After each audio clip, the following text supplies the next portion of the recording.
नमस्कार दोस्तों, स्वागत है आप सभी का आपके अपने maths tackle by MS sir YouTube channel में। आज के इस क्लास में हम डिस्कस करने वाले हैं क्लास 10th मैथ सीरीज के अंदर का चैप्टर 2, जो कि हमने चैप्टर 2 की 2 क्लासें पहले दे चुके हैं, जिसमें कि पहले में बेसिक बताया था पहली क्लास में, और दूसरी क्लास में जो है उसका यानी 2.1 के पूरे सवाल किए थे।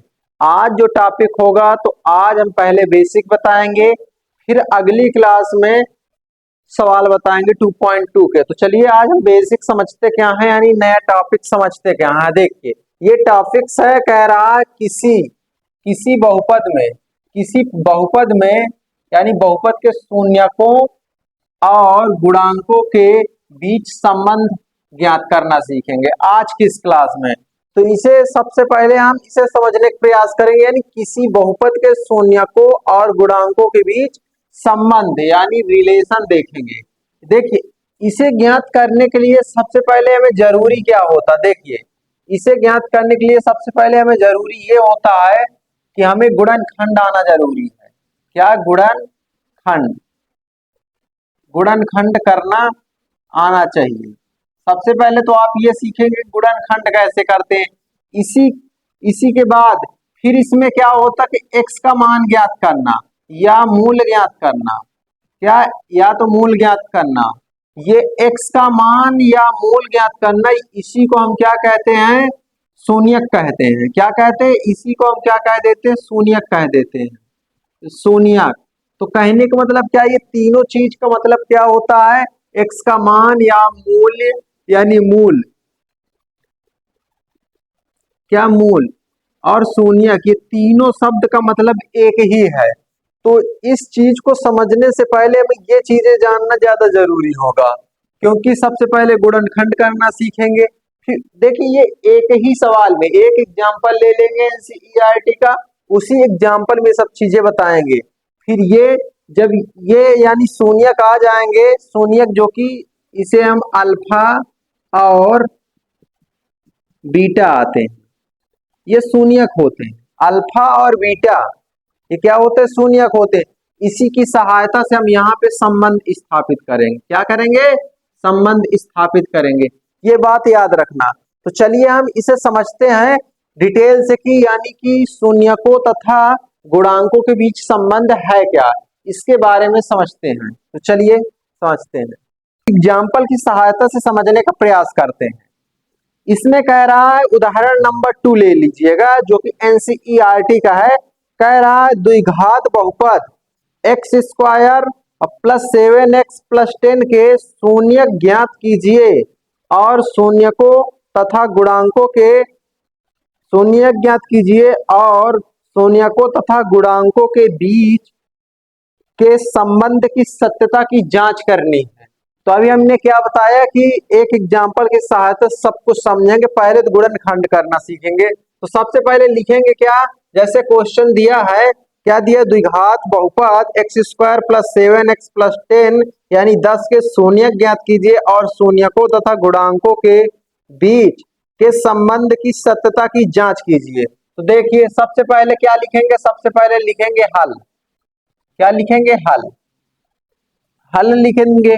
बहुपद क्या दिया गया है? बहुपद दिया है x square plus 7x plus 10 ये दिया गया है बहुपद। अब देखिए, अब यदि हमें इसके शून्य ज्ञात करना है तो कैसे करेंगे? देखिए सबसे पहले तो हमें इसके गुणनखंड करना आना चाहिए। क्या आना चाहिए? गुणनखंड। एक बात याद रखना कि जब भी जैसे x है तो x का मतलब क्या होता है? इसका गुणांक 1 होता है और घात इसकी 1 होती है। ये बात हमेशा याद रखना। गणित के भाषा में x का अर्थ क्या होता है? तो हमने क्या कहा, इसका कोएफिशिएंट यानी गुणांक 1 होता है और घात 1 होती है। हमेशा याद रखना, लेकिन ये दिखाई नहीं देती। तो अब इसके आगे गुणांक क्या है? 1 है। देखिए ये रूप किस रूप का बन रहा है? देखिए ध्यान से, अगर ध्यान से देखे तो ये ax रूप, देखो ध्यान से देखे तो ये किसका बन रहा है? ax plus bx plus c, जो कि हमने अभी पिछली क्लास में हमने इसके बारे में डिटेल से डिस्कस किया था कि ये बहुपद होता क्या है, यानी बहुपद का व्यापक रूप क्या होता है। ठीक है, इसके बारे में हमने डिटेल से डिस्कस किया था। तो यहाँ पर समझेंगे कि शून्यक कैसे निकालते हैं, ये बात समझेंगे यहाँ पे। देखिए, तो अब सबसे शून्यक निकालने के लिए सबसे पहले करते क्या, ये शुरू के और लास्ट के इनका आपस में गुणा कराते हैं। क्या कराते हैं, आपस में इनका गुणा कराते हैं। तो गुणा कराएंगे तो कितना आ जाएगा, यानी 1 गुणे 10, 1 गुणे 10 जो कि कितना आ जाएगा, यहाँ पे 10 आ जाएगा, यानी 10 आ जाएगा, 10 आ जाएगा। अब 10 के ऐसे फैक्टर हमें लेने हैं जो कि जोड़ने व घटाने पे 7 आ जाए। कहने का मतलब, अब इसके ऐसे दो फैक्टर लेना है हमें कि जोड़ने व घटाने पे कितना आ जाए, 7 आ जाए, यानी बीच वाला आ जाए। यानी किनारे का गुणा करा के उसके ऐसे फैक्टर निकाले जाए कि बीच वाला आ जाए, यानी गुणनखंड। तो इसे क्या 5 दुनाई 10 नहीं लिख सकते, 5 दुनाई 10 नहीं आ सकता इसका फैक्टर, 5 दुनाई 10। तो 5 + 2 अगर करेंगे तो ये हमें 7 मिल जाएगा। तो ये फैक्टर हमारे सही है, ये दो फैक्टर एकदम सही है हमारे। तो हम इन्हीं फैक्टरों को लिखेंगे। या आप एक और तरीका है कि ये एक है, ये पहला था तो पहला आप इसे लिख लेना चाहिए था। देखिए, तो हमने क्या बताया कि ये 10 के फैक्टर निकले। एक अपनी ट्रिक होती है, वो ट्रिक जानिएगा, उसके सहायता से और आसान तरीके से ये फैक्टर ज्ञात कर सकते हैं। देखिए, यानी अपनी ट्रिक, अपनी ट्रिक, ट्रिक। देखिए, अपनी ट्रिक क्या है, अपनी ट्रिक क्या है कि ये पहले 1 था तो हमने 1 लिख लिया, और गुणे ये लास्ट में 10 था तो 10 लिख लिया। अब क्या करेंगे, देखो 1 को हम क्या लिख सकते हैं, 1 गुणे 1 लिख सकते हैं। 10 को क्या लिख सकते हैं, 5 गुणे 2 लिख सकते हैं। इसका जब गुणा कराया तो 5 आ गया, इसका जब गुणा कराया तो 2 आ गया। अब इन्हें दोनों को जोड़ दिया तो 7 आ गए। तो कहने का मतलब हमें बीच वाला चाहिए था, तो 2 फैक्टर आ गए, एक ये फैक्टर आ गया। तो आप दोनों तरीके से लगा सकते हैं। एक तो अपनी ट्रिक लगा सकते हैं, सबसे आसान है। अभी ये छोटे मतलब छोटा नंबर है, इस वजह से आसानी से हमें गुणनखंड निकल ही आए। लेकिन अगर कोई यहाँ पे बड़ा फैक्टर होता, यानी कि बड़ी संख्या होती, तो निकालना थोड़ा मुश्किल हो जाता। तो आप ये अपनी ट्रिक से बहुत ही आसान तरीके से निकाल सकते हैं, यानी अपनी ट्रिक। चलिए आप समझते हैं इसकी गुणनखंड करना। तो करेंगे कैसे, देखिए एक्स स्क्वायर है, एक्स स्क्वायर लिखेंगे। ये समझाने के लिए मैंने एक लिख दिया है, ठीक है।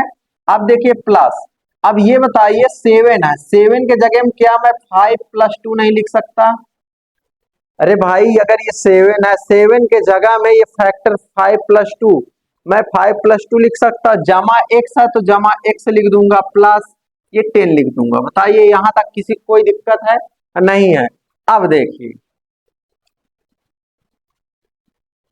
अब देखिए एक्स स्क्वायर है तो एक्स स्क्वायर रहेगा प्लस, अब इसका गुणा करा देंगे तो कितना आ जाएगा 5x। अब इसका इसमें गुणा होगा तो प्लस का 2x, 2x प्लस का 10 आ जाएगा। इस प्रकार से ये आ जाएगा। अब क्या करेंगे, अब करेंगे देखिए, अब इसमें हमें कॉमन लेना है, इसमें जो है हमको कॉमन लेना है।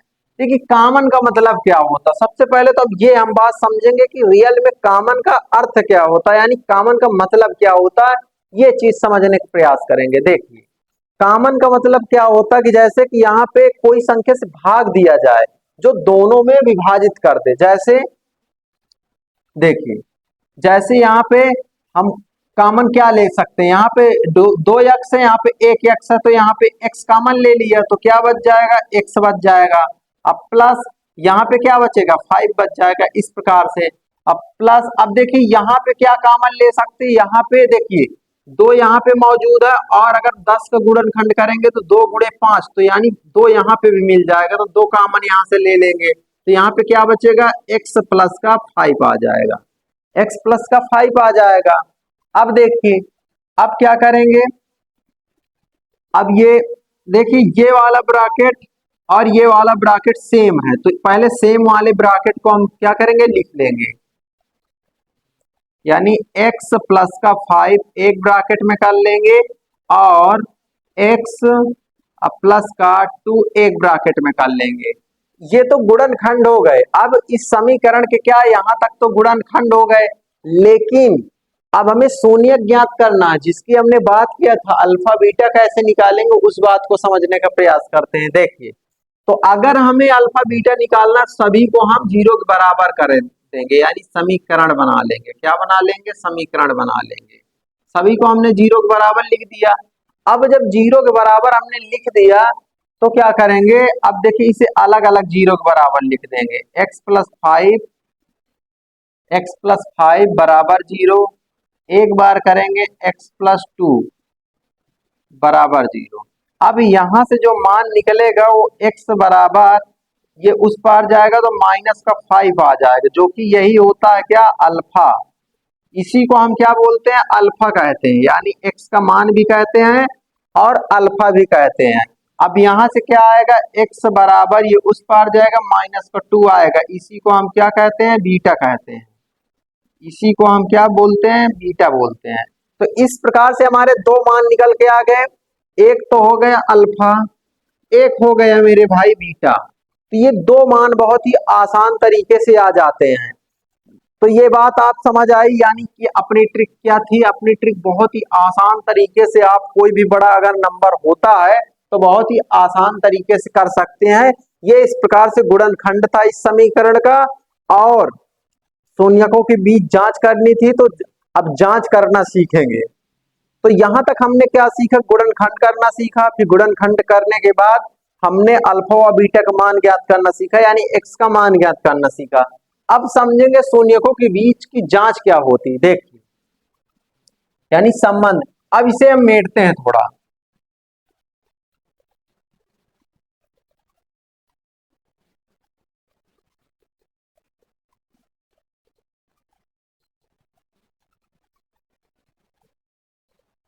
देखिए, शून्यकों, यानी अब जांच देखते हैं। जांच, जांच। ठीक है, जांच क्या होती है आप समझते हैं।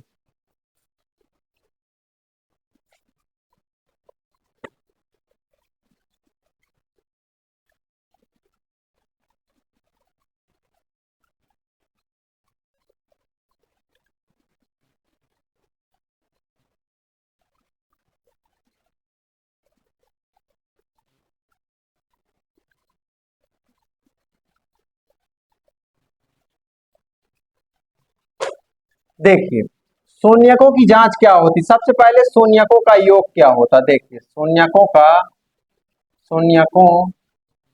का योग, शून्यकों का योग। देखिए, शून्यक के बारे में अभी हमने बताया, ये जो आए इन्हीं को हम क्या कहते हैं? शून्यक कहते हैं।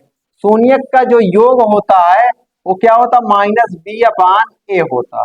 क्या होता है? b/a होता है। यानी कहने का मतलब यहाँ पे हम ये समझ सकते हैं, देखिए शून्यकों का योग जो होता है वो अल्फा प्लस बीटा, यानी देखिए शून्य का अल्फा प्लस बीटा, इनका जो योग होता है वो होता -b/, क्या होता है? a होता है। ये सीधी सी बात है। अब यहां से जांच कर सकते हैं। देखिए, यहां से अल्फा प्लस बीटा, अल्फा कितना आया? -5, -5 करेंगे। फिर बीटा कितना आया? -2, तो -2 करेंगे। अब देखिए, अब -b। अब देखिए, अभी हमने क्या बताया था कि एक ये चीज बताया था कि तुलना करना, यानी क्या? ax² प्लस का bx प्लस का c, ये बताया था हमने, बराबर जीरो। तो मेरे भाई ए का मान कितना दिया है? ए का मान अभी हमने बताया था 1, और बी का मान कितना दिया है? 7, और सी का मान दिया है 10। तो आप यहां से ऐसे निकाल भी सकेंगे कि ए का मान क्या होता है, बी का मान क्या होता है, और सी का मान क्या होता है। तो ये बात समझ आ गई तुम्हारे।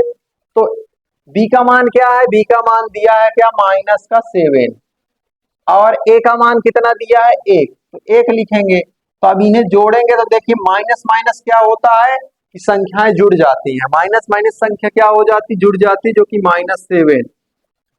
अब एक का भाग करेंगे तो क्या आएगा? 7 आएगा माइनस का, जो कि माइनस माइनस कट जाएगा, तो 7 बराबर क्या आ जाएगा? 7 आ जाएगा।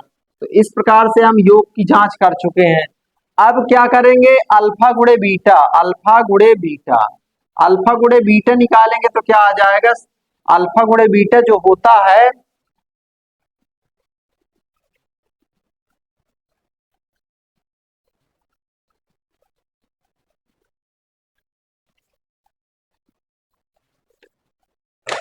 देखिए अल्फा गुणे बीटा जो होता है वो होता सी अपान ए, सी अपान ए होता है। देखिए अल्फा का मान कितना है, -5 है, माइनस का 5, और गुणे बीटा का मान कितना है, -2, -2 क्या है, -2 बराबर सी कितना दिया है, देखिए सी जो है वो दिया है 10, सी का मान कितना दिया है, 10 दिया है, तो 10 लिखेंगे, और ए का मान दिया है 1, तो 1 लिखेंगे। अब इनका गुणा कराएंगे तो क्या आएगा, 10 आएगा, क्योंकि माइनस माइनस कट जाएगा तो 10 आ जाएगा, माइनस माइनस प्लस हो जाएगा, और एक का भाग करेंगे इसमें 10 आ जाएगा। तो इस प्रकार से ये दोनों साइड बराबर आ जाती, तो इसकी बहुत ही आसान तरीके से जांच भी हो जाती है।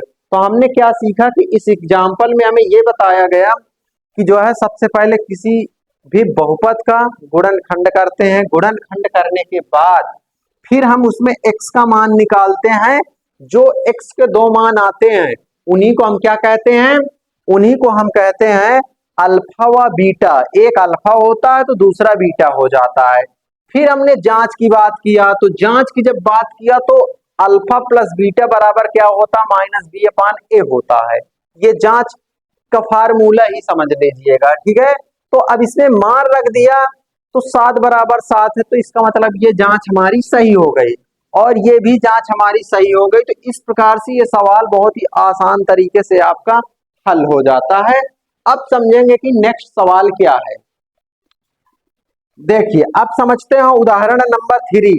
कह रहा बहुपद x² - 3 के शून्यक ज्ञात कीजिए और शून्यकों तथा गुणांकों के बीच के संबंध की सत्यता की जांच कीजिएगा। देखिए सबसे पहले लिखेंगे हल, हल लिखेंगे, फिर क्या करेंगे, x² - 3।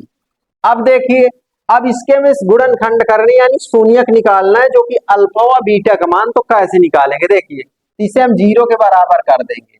देखिए इसे करने के दो तरीके, एक तो आप सरसंख्या लगा के कर सकते हैं, जैसे a² - b² बराबर जो होता है वो a + b एक ब्रैकेट में हो जाता है और a - b एक ब्रैकेट में हो जाता है। ये सरसंख्या होती है, ये क्या होती है, सरसंख्या होती है। तो अब यहाँ पे लगाएंगे, देखिए ये a हो गया और ये b हो गया। तो पहले इस फॉर्मेट में इसे बनाएंगे, तो बनाएंगे कैसे, देखिए ये x² है बना है, ये इसे हम √3 का होल स्क्वायर लिख सकते हैं, जो कि 0 के बराबर कर सकते हैं, क्योंकि स्क्वायर से स्क्वायर कट जाएगा तो 3 ही रहेगा, मान में कोई चेंज नहीं आएगा। ये बात आपके समझ आ गई।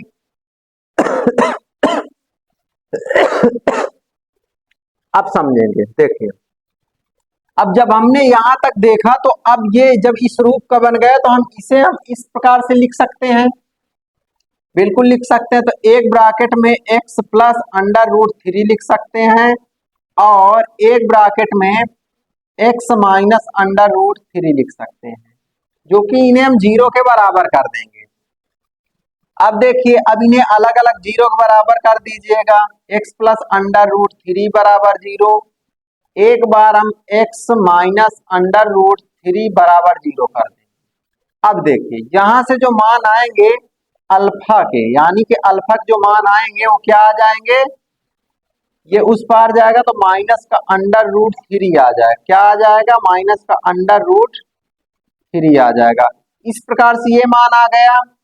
फिर देखेंगे यहां से क्या आएगा, देखिए यहां से अगर बीटा का मान देखेंगे तो बीटा का मान यानी बीटा का मान जो देखेंगे उस पार जाएगा तो प्लस का क्या आएगा, √3, प्लस का √3 आ जाएगा। एक मान ये आ गए और एक मान ये आ गए, तो हमें दो मान यहाँ पे मिल गए, ठीक है। तो ये तरीका आप इस तरीके से लगा सकते हैं। अगर ये तरीका आप नहीं लगाना चाहते तो एक तरीका और है, वो तरीका लगा लीजिएगा। देखिए सेकेंड मेथड, देखिए बाकी इस सवाल में कुछ था नहीं, यहाँ पे आप बहुत ही आसान तरीके से कर सकते थे। जैसे कि x² - 3 था, इसे 0 के बराबर करना था, x² ये उस पार चला जाता तो क्या आ जाता, प्लस का 3 आ जाता, ये आता। फिर हम जानते हैं कि x है, x का मान निकालेंगे तो ये जो घात है ये इसमें आ जाएगा, रूट में आ जाएगी, यानी अंडर रूट में आ जाएगी। तो क्या आ जाएगी, ये √3 आ जाएगा। हम जानते हैं ये जो रूट होता है ना, ये प्लस माइनस होता है, तो इसके मान क्या आ जाते, 2। इसके मान क्या हो जाते, 2 आ जाते। देखिए जैसे कि x बराबर 1, तो एक मान क्या आ जाता, एक मान प्लस का √3 आ जाता, एक मान जो आता है वो माइनस का √3 आ जाता। ये हो जाता अल्फा, ये हो जाता बीटा। तो यानी दो मान बहुत ही आसान तरीके से आ जाते, क्योंकि कोई भी रूट अगर निकलता तो वो प्लस माइनस में होता है। ये बात याद रखना, कोई भी रूट होता है तो वो क्या होता है, वो दो यानी प्लस माइनस में होता। तो आप इस तरीके दोनों तरीके से निकाल सकते हैं, बहुत ही आसान तरीके से। अब इसकी सत्यता की जांच करते हैं। देखिए जांच कैसे करेंगे, जांच करके दिखाते हैं। देखिए जांच, जांच देखिए जांच के लिए हम यहाँ पे तुलना करेंगे, बात को ध्यान समझना। तुलना करेंगे, अगर जैसे यहाँ पे तुलना करें तो ax² plus bx plus c, ऐसा कुछ है। लेकिन ये भाग ध्यान से देखो, ये भाग हमें यहाँ पे नहीं है। यहाँ पे नहीं होने का मतलब है कि b का मान क्या है, b का मान 0 है। क्यों है 0? देखिए अगर ये भाग नहीं है तो इसका मतलब 0 है। b का मान अगर 0 होगा तो 0 गुणा x के साथ कराएंगे तो 0 कर देगा, तो ये पद ही खत्म हो गया। बच गया c का मान जो है 3 दिया गया है। अब जांच करते हैं। हमने जांच में क्या बताया कि सबसे अल्फा प्लस बीटा का योग क्या होता है। ध्यान से देखिए, alpha plus beta, alpha plus beta जो होता माइनस b/a होता है। ये बात जानते हैं, b/a होता है।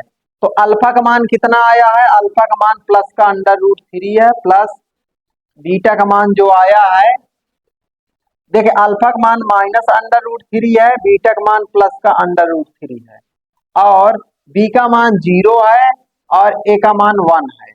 अब देखिए ये तो ये क्या आ जाएगी, ये कट पिट जाएगा तो 0 आ जाएगा, यानी घट जाएगी। ये भी भाग करेंगे तो 0 ही आएगा। तो इस प्रकार से ये भी जांच हो चुकी है। अब देखते हैं अल्फा गुणे बीटा। अब देख लेते हैं अल्फा गुणे बीटा क्या होता, c/a होता है। यानी कि कहने का मतलब √3 गुणे √3, एक प्लस का तो एक माइनस का। अल्फा का मान ये था, बीटा का मान ये था। अब देखिए सी का मान कितना है, सी का मान 3 है, /1 है। अब ध्यान से ये देखिएगा कि ये आ गए, ठीक है, लेकिन ये माइनस का। अब देखिए यहां से गुणा कराएंगे तो क्या आएगा, यहां से गुणा कराएंगे तो 3 आ जाएगा, और यहां से भाग करेंगे तो माइनस का 3 आ जाएगा, जो कि माइनस माइनस कट जाएगा, तो ये आपस में बराबर हो जाएंगे। तो इस प्रकार से आपके बहुत ही आसान तरीके से जांच भी हो जाती है। अब हम एक नया टॉपिक्स को सीखेंगे, तो जो कि हमने देखो गुणनखंड के बारे में हमने बता दिया, और इसका अल्फा व बीटा का मान भी ज्ञात करना बता दिया, और इसकी जांच भी करना बता दी। यही बेसिक था। जितने भी अगले प्रश्नावली में सवाल होंगे सभी सवाल इसी बेस्ड होंगे। अगर आप ये सीख पाए हैं, अगर आपको ये आता है, तो बहुत ही आसान तरीके से मैं जब सवाल बताऊंगा तो बहुत ही आसान तरीके से आप कर पाएंगे। मुझे बताने की आवश्यकता ही नहीं पड़ेगी, आप प्रश्नावली के पूरे सवाल कर जाओगे। अब इसमें एक टॉपिक्स और बचा हुआ है, अब उस टॉपिक्स को समझ लेते हैं। अब देखिए, अब नेक्स्ट टॉपिक क्या है, ध्यान समझते हैं। नेक्स्ट टॉपिक कहता है द्विघात बहुपद ज्ञात कीजिए। क्या है नेक्स्ट टॉपिक जो है, द्विघात द्विघात बहुपद ज्ञात कीजिए। देखिए यानी द्विघात बहुपद ज्ञात करना। अब देखिए ये जो नया टॉपिक्स है मेरे भाई, इसमें क्या है, द्विघात बहुपद ज्ञात करना सीखेंगे। अभी तक हमने क्या किया कि भाई द्विघात बहुपद को हल करना सीखे, उसके मान निकालना सीखे, और उसकी सत्यता की जांच करना सीखे। लेकिन अब जो हमारा टॉपिक्स है वो टॉपिक्स ये कहता है कि अब इसकी जांच कैसे, मतलब द्विघात बहुपद कैसे ज्ञात करेंगे। अब ये बात समझते हैं। देखिए द्विघात बहुपद ज्ञात करने के लिए एक सिंपल सा फार्मूला, आप इसे कर लो, बाकी सभी सवाल हल हो जाएंगे। इसके अलावा कुछ नहीं है, आप केवल ये देख लो। देखिए क्या है, x² minus alpha plus beta, alpha plus beta x करेंगे प्लस अल्फा बीटा। बस ये चीजें आपको नोट कर लेना, बस और कुछ नहीं करना। जितने भी आपके सवाल होंगे सभी इन पर आधारित सवाल हो जाएंगे, कुछ भी बाहर नहीं जाएगा, आपको बस इतना ही करना पड़ेगा, ये बात याद रखना। एक एग्जाम्पल की सहायता से मैं इसे समझा भी देता हूँ कि ये कैसे। देखिए यहाँ पे और भी आप लगा सकते हैं, जैसे कि इसका एक नया रूप दे सकते हैं के x square minus alpha plus beta, जो कि अभी आप अल्फा बीटा निकालना सीखे हैं, एक्स प्लस अल्फा गुणे बीटा। तो आप इसका जो है नया रूप भी देख सकते हैं, यानी के, जो कि के कॉमन आ जाता है, लेकिन ये तरीका हमें नहीं, कॉमन आएगा तो कॉमन वाला हट जाएगा, ये बात याद रखना। तो एक ही फार्मूला आपको याद रखना, केवल केवल ये, अगर ये आपको याद है तो बहुत ही आसान तरीके से कर पाएंगे, ये बात याद रखना। अब देखिए एग्जाम्पल नंबर 4 कहता है, देखिए ध्यान से, एग्जाम्पल नंबर 4। अब ये चीजें आपने सीख लिया, अब इस पर आधारित सवाल लेते हैं, ठीक है। तो लिखेंगे हल। एग्जाम्पल नंबर 4 कहता है कि एक द्विघात बहुपद ज्ञात कीजिए जिसके शून्यकों तथा शून्यकों का योग और गुणनफल क्रमशः 3 और 2 दिए गए हैं। यानी देखिए इसमें दिया क्या क्या है, सबसे पहले तो ये समझते हैं। दिया है, दिया है, दिया क्या है, शून्यकों का योग, ध्यान से देखना, शून्यकों का योग अल्फा गुणे बीटा का मान कितना दिया है।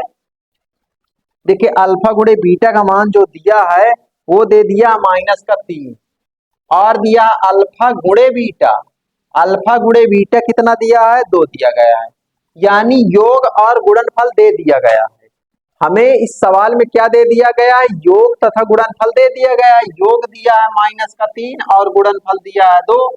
अब देखिए, अब हमें बहुपद ज्ञात करना है, बहुपद। तो बहुपद के लिए हमने क्या बताया था, x square minus alpha plus beta, x plus alpha beta, ये बताया था हमने। अब इसी में हम मान रख देंगे, बस और कुछ नहीं करना है। अब इसमें हम मान रख देंगे, हमारा द्विघात बहुपद आ जाएगा। क्या आ जाएगा, देखिए x square minus alpha beta का योग कितना, -3, तो -3 करेंगे और एक्स जमा देंगे, प्लस अल्फा बीटा कितना दिया, 2 दिया है। तो देखिए ध्यान से, अब यहां से x square minus minus plus हो जाएगा, माइनस माइनस प्लस हो जाएगा, जो कि 3x प्लस का 2। अब देखिए ये बहुपद आ गया।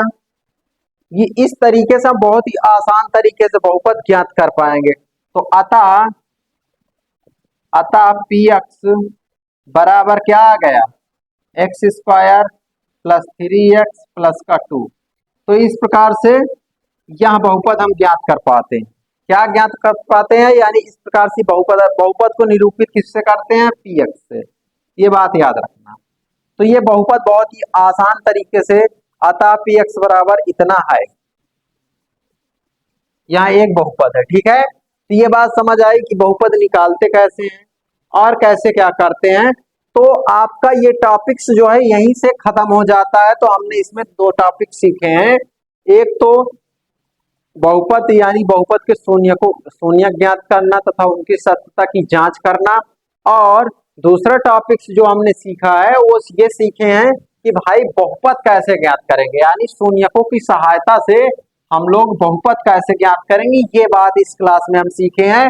अब नेक्स्ट क्लास में जो होगा उस क्लास में हम बताने वाले हैं कि यानी 2.2 के पूरे सवाल करेंगे अगली क्लास में। तो चलिए मिलते हैं नेक्स्ट वीडियो में, क्योंकि अगर आपको इसी तरह के और भी चैप्टर देखना चाहते हैं तो हमने पिछले क्लास में जो है चैप्टर 1 को बहुत ही डिटेल से पढ़ाया है।